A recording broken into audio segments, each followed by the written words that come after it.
I'm Criss Smith, and I'm he, him pronouns. I'm 62 years old, and I grew up here in New York. Okay. I was born in the Caribbean, in Jamaica. I migrated here to Brooklyn when I was 10 years old. Wow. Yeah, so I'm from a traditional Jamaican family who are usually known to be homophobic and very Christian and very serious. Yeah. Okay. So what do you do for work? You're right now. I'm a substitute teacher. Okay. Yeah. Previously I worked on Wall Street for over 30-something Wow. years. Yeah. You worked on Wall Street. I was working there. I was a miserable lesbian at the time, still trying to find myself and still trying to find my community. But was very much driven as far as work and being in the corporate environment. I was able to move up very fast. One of my last positions was vice president in global finance.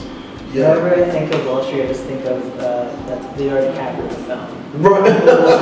The Wolf of Wall Street. Yeah. A lot of it was like that when I started. A lot of partying, but a very chauvinistic environment. As a matter of fact, when I started, women weren't allowed to wear pants. You had to wear skirts and dresses only. Was it like the 80s? Yeah. Wow. Yeah. It came up when I was at school as lesbian. I went to Skidmore College, and there I was able to find myself. That was the first time I ever kissed a girl, and I was like so excited, but at the same time thinking in the back of my mind, my mom knows what I'm doing, and I'm going straight to hell. I'm going straight to hell as soon as she finds out what's going on. Yeah. So it took me some time, but that's when I started to come out. But at the time, being trans wasn't an option. Right. It was never considered. Whenever you thought about that, or I thought about that, it was something that only happened in California. Here I am in New York, and it would be too expensive and unattainable, completely unattainable. And I don't know for you, but for me, so I transitioned like 11 years ago. Okay. So by the early 2000s, my only visibility of a trans man was in Boys Don't Cry, the film about. Right. Yeah, and I remember that film. I always felt like being trans was like a trans lady only thing. You know what I mean? Right. Yeah. She was a trans man, you know? Yeah. And Chaz Bono, I think, was the first person I saw besides Boys Don't Cry. Right. When I saw that movie, I was like, and I'm not transitioning. You know? Yeah, because it was very sad. It's so violent. Yeah, it was very violent. And you know, you're way ahead of me because I only transitioned 6 years ago. Okay. I didn't transition until I was out of the corporate environment. Okay. I was still very afraid and uncertain, and just too much exposure for me. And at the time, I had so much to lose because the environment was not very conducive to being LGBTQ at all.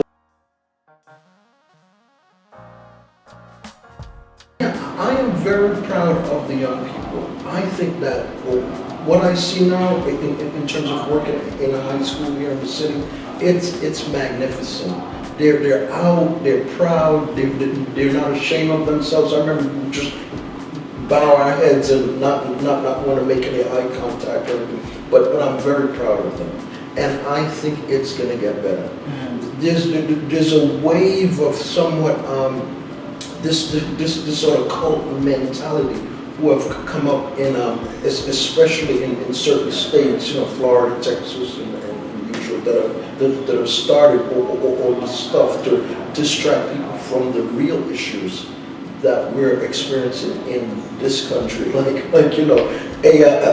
A drag queen would not molest you as much as a Catholic priest. And there's lots of data on that. In Baltimore there was over 600 Catholic priests were molesting children.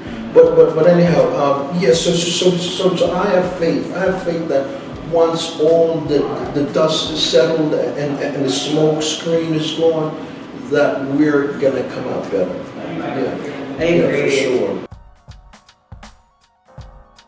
I try to get in whatever is going on. Especially most of my life, I've lived as a lesbian. I was always out in pride, and whenever there's some type of rally or call, we have to call and advocate for our people and so forth. Right? Yeah, I'm always on it, and whatever organization it is, I'm gonna be a part of it to be out here. And you know, in New York, it tends to be much easier, I guess, from what I understand, because it's sort of like the way of life. Like you come together in someone's house and they're like, oh, by the way, before you finish that glass of wine, we have to make these calls, and we have to, so it was always part of life. Yeah.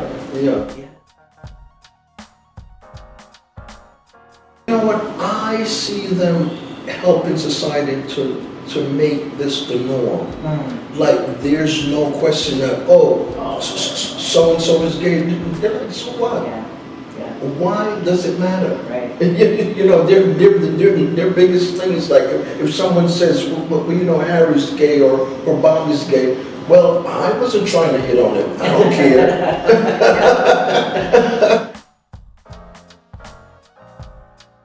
I would say be patient. Be patient. It gets better.